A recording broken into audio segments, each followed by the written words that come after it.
कभी सोचा है कि चाय का कप कितना गर्म है या पानी की बोतल कितनी ठंडी? हम रोज ये सब अपनी छूने की इंद्रिय से पता लगाते हैं, पर क्या हमारा स्पर्श हमेशा सच बताता है? चलिए आज इसी दिलचस्प सवाल की तह तक चलते हैं। अब ये सवाल सुनने में तो बहुत सीधा साधा लगता है ना? पर इसका जवाब शायद आपको थोड़ा चौंका सकता है। हम अपनी इंद्रियों पर, अपने सेंसेस पर बहुत भरोसा करते हैं, लेकिन क्या तापमान के मामले में भी ऐसा करना चाहिए? आइए देखते हैं। हमारी छूने की जो शक्ति है वो हमें गर्म और ठंडे का एहसास कराती है, ये तो हम सब जानते हैं। लेकिन क्या ये हमेशा सही होती है? एक पल के लिए जरा सोचिए, क्या कभी ऐसा हुआ है कि किसी चीज का तापमान आपको कुछ और लगा हो और असल में वो कुछ और निकला हो?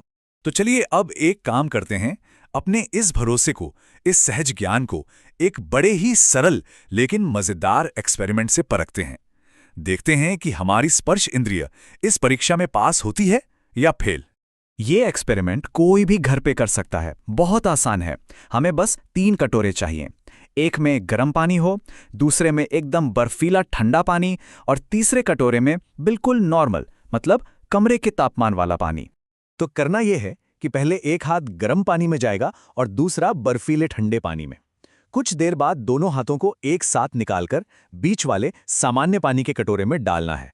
अब असली सवाल यह है कि दोनों हाथों को पानी कैसा महसूस होगा।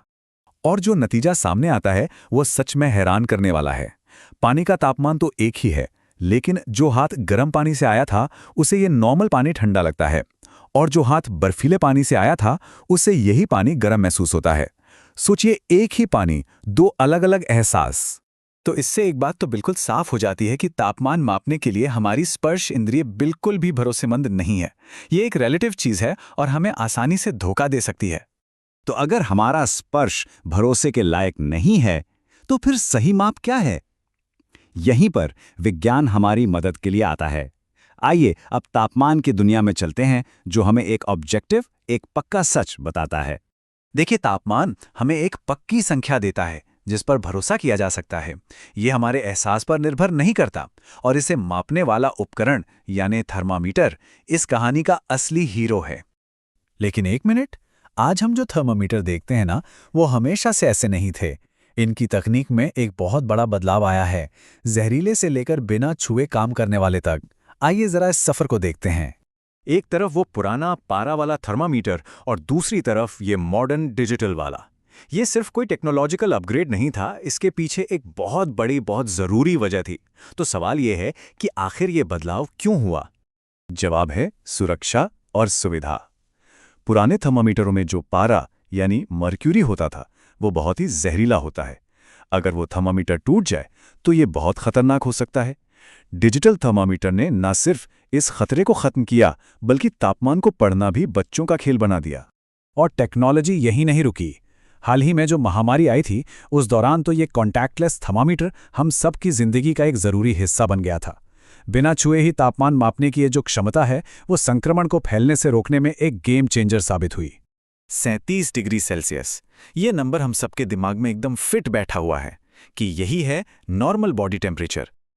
लेकिन क्या ये बात हर एक इंसान के लिए सच है? क्या हर स्वस्थ व्यक्ति का तापमान एकदम फिक्स 37.0 डिग्री सेल्सियस ही होता है? तो इसका जवाब है जी नहीं, बिल्कुल नहीं। असल में 37.0 डिग्री सेल्सियस कोई मैजिकल नंबर नहीं है, बल्कि ये लाखों स्वस्थ लोगों के शरीर के तापमान का सिर्फ एक औसत यानी एवरेज है। असल में तो किसी का भी तापमान पूरे दिन बदलता रहता है। ये कई बातों पर निर्भर करता है, जैसे कि उम्र क्या है, दिन का कौन सा समय है, या किसी ने कितनी शारीरिक मेहनत की है। इसलिए स्वस्थ होने पर भी तापमान 37.0 डिग्री सेल्सियस से थोड़ा ऊपर नीचे हो सकता है। ठीक है, तो अब हम तापमान को समझ गए हैं। तो चलिए अब ये देखते हैं कि इसे मापने के लिए दुनिया भर में कौन-कौन से पैमाने यानी स्केल्स इस्तेमाल होते हैं। दुनिया में 3 मुख्य पैमाने हैं, सेल्सियस, फ़ारेनहाइट और केल्विन। दिलचस्प बात यह है कि एक ही तापमान को ये अलग-अलग नंबरों से दिखाते हैं। जैसे 37.0 डिग्री सेल्सियस असल में 98.6 डिग्री F के बराबर है। तीसरा केल्विन मुख्य रूप से वैज्ञानिक कामों में इस्तेमाल होता है, क्योंकि इसकी शुरुआत एब्सोल्यूट ज़ीरो से होती है, जो सैद्धांतिक रूप से दुनिया का सबसे ठंडा तापमान है।